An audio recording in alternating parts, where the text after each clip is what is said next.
Hey guys, so today I'm going to answer a question for you, and that question is, what is a sentence? Well, to learn about a sentence, we'll get into the world of syntax. Now, I do not want you guys to get scared by this word. This is a Greek word which means putting things together. So, syntax is nothing but grammatical order. So, I can say syntax is ordering of what? Ordering of language. So, I have given a simple definition to a sentence, which is a sentence is a grammatically complete idea. There are two key words here, grammatically and complete. So, a sentence is nothing but a grammatically complete idea. So, a sentence should make complete sense.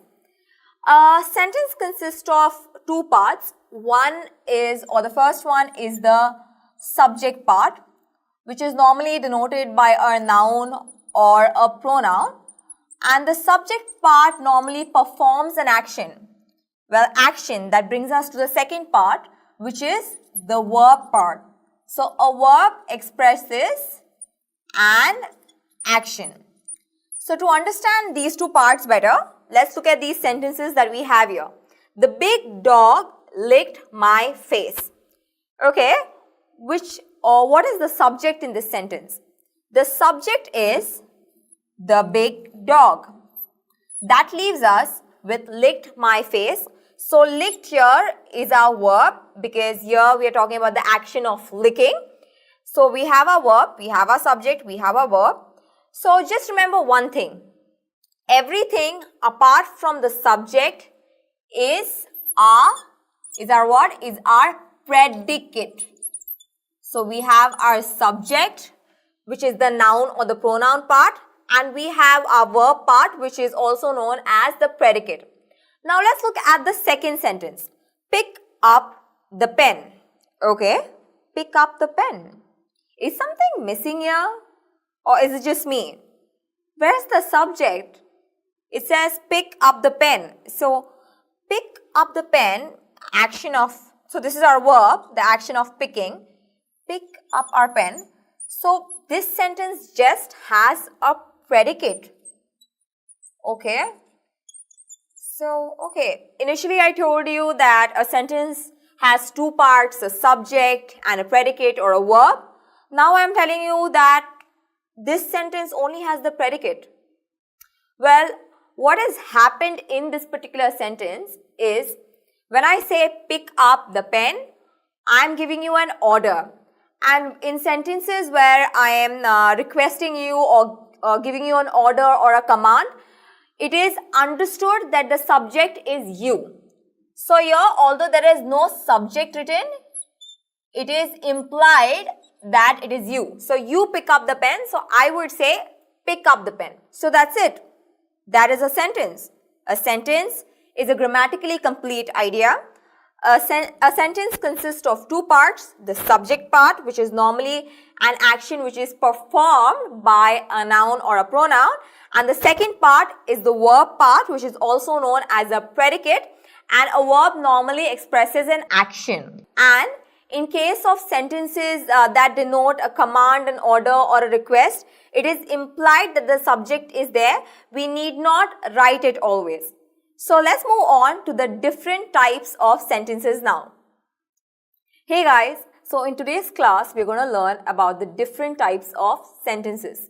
In English, we have four main types of sentences, and those are, the first one is declarative sentences. The second one is imperative sentences. The third one is interrogative sentences. And the fourth one is exclamatory sentences. So, I do not want to give you big definitions to each of these sentences. I'm just going to give you key words. Just remember these words and y'all will be sorted when it comes to types of sentences. Let's look at the first type, declarative sentences. Okay, so declarative sentences simply make a statement. So, when I say declarative, the first word that should come to your mind, that it should be statement. Let's look at imperative sentences. So, imperative sentences, they express, or imperative sentences are sentences that express a command, okay, request, or an order. So I know I told you that I'm going to only give you one word, but when it comes to imperative sentences, they express either one of these. So they either express a command, a request, or an order. Let's come to the third type, which is interrogative sentences. Interrogative sentences, just keep one thing in mind, that they are used to ask a question. Let's look at the fourth type, which is exclamatory sentences. Exclamatory sentences are used to express a sudden emotion, sudden or strong emotion. So the first thing that should come to your mind when I say exclamatory sentences is sudden emotion or strong emotion. What we are going to do now is we are going to take a look at these sentences that we have here, and together we are going to identify which type of sentence it is. So let's look at the first sentence. Will you wait here? So the first one is pretty simple because there is a question mark at the end, and that means it's an interrogative sentence. Let's take a look at the second sentence. Please leave your footwear outside. So what is it? Please leave your footwear outside. That is a request, right? So if you were to come to my house, I would say, please leave your footwear outside. And that's a request. And that is why it is an imperative sentence. So it is an imperative sentence. Let's take a look at the third sentence. Where have you been all this while? So what I've done here is I have not put the question mark. So where have you been all this while? It has a question mark. That means it's an interrogative sentence. The fourth sentence is, we will not tolerate this. We will not tolerate this. I'm declaring something. I'm making a statement. That means we will not tolerate this is a declarative sentence. Let's look at the next sentence. I'm your friend. Again, I'm saying something. I'm making a statement, and this sentence is also a declarative sentence. My sister lives in Mexico. Well, I guess we have 3 declarative sentences in a row. So here, when I say my sister lives in Mexico, I am simply making a statement here. And therefore, it is a declarative sentence. Let's look at the next one. What did you do? So when I say what did you do, I'm asking you a question. What did you do? So therefore, since I'm asking you a question, it becomes an interrogative sentence. Let's look at the next one. Always remember what I told you. Always remember what I told you. So here, I'm going to be commanding you, and therefore, it is, yeah, you got that right. It is an imperative sentence. So these were our 4 types of sentences. We have the declarative sentence, we have the imperative sentence, we have interrogative sentence, and finally we have the exclamatory sentences. So just remember these keywords. When I say declarative, the first thing that should come to your mind is statement. When I say imperative, these things should come to your mind. It can either be a command, an order, or a request. When I say interrogative, it should be question. And finally, when I say exclamatory, it should be a strong or a sudden emotion. Alright guys, so let's move on to our next topic now. So guys, let's dig deeper into sentences today. So I'm sure you all must have heard of SVO. Yes? No? Maybe? So in this particular lesson, we are going to cover the different sentence structures, sentence formations. So we're going to learn about SVO. Have you guys heard about SVSC or SVC? Well, if not, then don't worry, because we are going to learn about these things in this particular lesson. But before we move on to sentence structures, I want to talk to you about clauses. So clauses are our group of words, and these group of words, they have a subject and a verb. And just an important thing to point out here is that these verbs are tense verbs. So when I say tense verbs, I mean that these verbs, they show a specific time. Either they show the or they express the past, present, or future. So clauses are a group of words that have a subject and they have a verb, but a tense verb. So let's move on to our first type of sentence, which is SVO. So S stands for subject, V stands for verb, and O stands for object. I just want us to look at this object part here. So in grammar, we have two types of objects. We have the direct object and we have the indirect object. So what does a direct object do? So a direct object answers a question about the verb, and it answers the question what or whom. So many of you use who instead of whom. For this class, I'm going to let it go. But if you all are studying for IELTS, TOEFL, for any academic purpose, then we have to stick with whom here. And let's move on to indirect object. So indirect object answers the question to or for what or whom. So it answers the question about the direct object. So I think we'll understand this better with the help of some examples. So I want to tell you about transitive verbs. Well, transitive verbs are verbs that take an object after them, whereas intransitive verbs are verbs that do not take an object after them. So let's look at this sentence here. I want. Is it a complete sentence? Well, in some context, maybe. If you ask me, do you want chocolate? I would say, I want. But then too, it's a little incomplete there because want here is our transitive verb. So to complete it, it needs an object, and I'm going to just do that. I'm going to give it an object and I'm going to say, I want candies. So our candies here is our direct object. So we have covered the object part of subject, verb, object. Let's look at this example sentence here. She gave Mary a letter. Okay, this is our subject. This is our verb. Letter, she gave what? And that is a letter. So we have our direct object here. And let's ask these questions: to or for, what or whom, to the direct object. She gave letter to whom? We just got our answer, to Mary, which is our indirect object.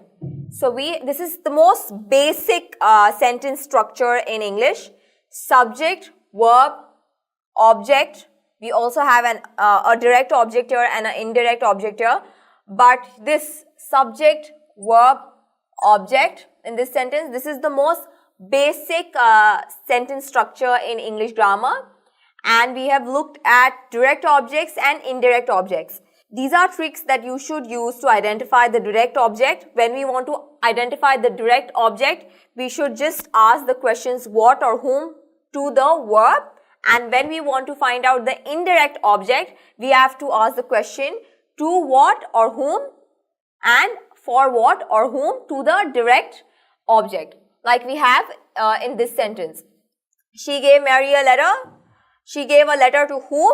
To Mary, and that's how we found our indirect object in this sentence. Let's move on to our second sentence type, which is subject, verb, subject, complement. Let's look at our second type of sentence structure, which is the subject, verb, subject, complement. So before we deep dive into this type of sentence structure, I want you to notice something here.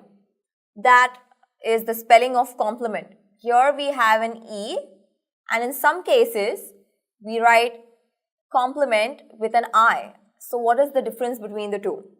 Well, when we say complement with an E, we mean something that completes something. But if we write complement with an I, like in this case with an I, we mean to say nice things about something.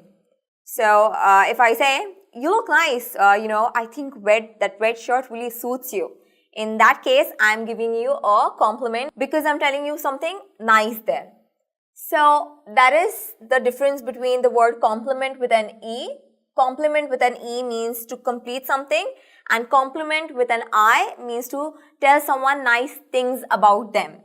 I just wanted you guys to know about that because it's very important. So let's move on to subject, verb, subject, complement. Now, since I told you in the beginning that the word complement means to complete something, so when I say subject complement, I mean that it completes the subject in a way.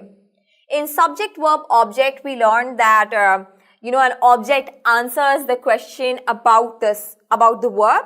But in subject, verb, subject, complement, a complement answers the question about the subject, and it answers the question what about the subject. So let's look at the first sentence here to understand this better. I am Indian. Okay, this is our subject, this is our to be verb here, and this is Indian, which is a subject complement. So I want you to know that whenever we use the subject verb subject complement structure, we normally use it with a to be verb. Our to be verbs are is, am, was, were, are. These are our to be verbs, and these verbs are the ones that are used mostly in a SVSE structure. So always, this is just a trick that I'm going to give you. Always think of the to be verbs as an equal to sign.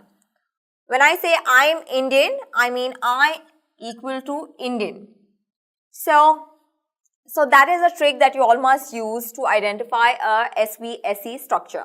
So let's look at the second sentence. The weatherman must be wrong about the forecast.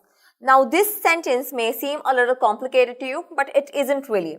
So let's identify our subject in this sentence, which is the weatherman, because we are talking about the weatherman.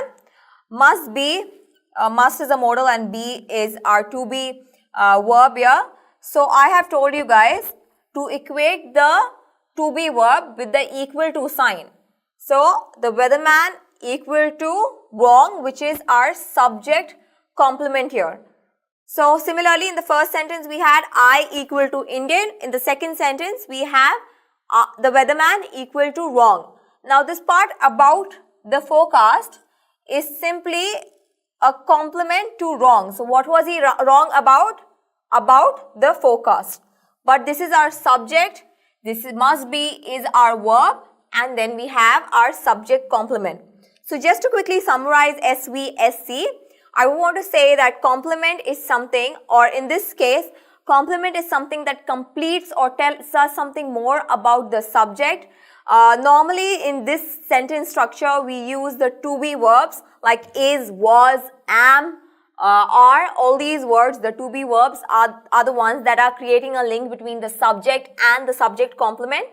And just a trick there, just equate the to be verb with an equal to sign if you all want to identify whether a particular sentence is in SVSE. And lastly, the subject complement answers the question what about the subject. Here we are talking about the subject and not the verb. And that should be your final takeaway from this lesson. Let's move on to the next sentence structure, which is SVC.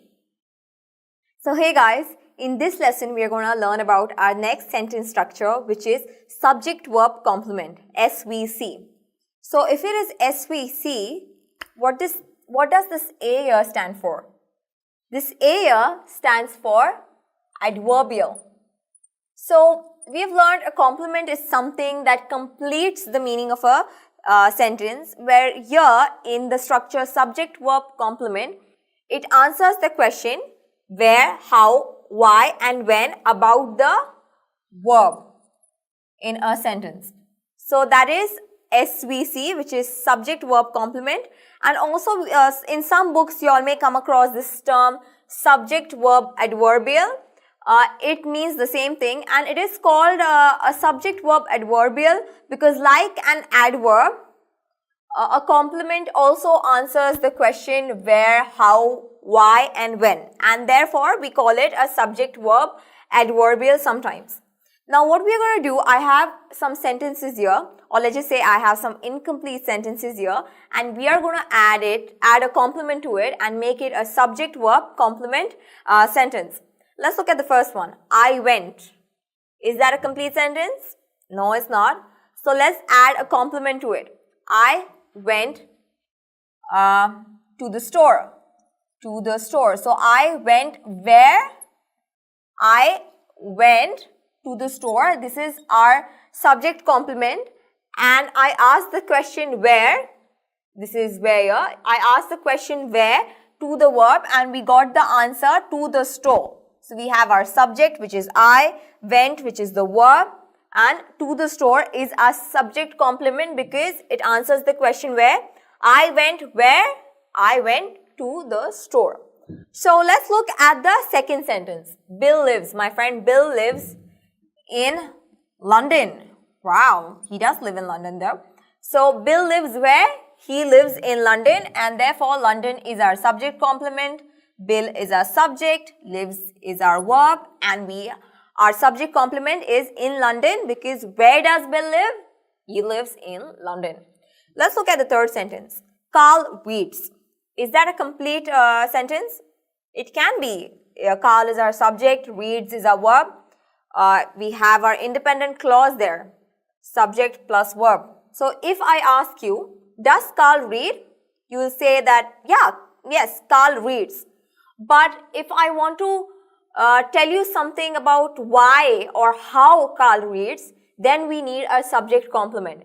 So I can say Carl reads for pleasure. So why does Carl read? He reads for pleasure. We have asked the question why to this sentence here. So Carl is our subject, reads is our verb, and for pleasure is our subject complement as it answers the question why. So these here, to the store, in London, for pleasure, these things here are our subject complement as they answer the question where, how, why, and finally when about the verb and not the subject. Now I do not want you guys to get confused with these two things. In our last class we learned about subject verb subject complement, and in this class we are learning about subject verb complement.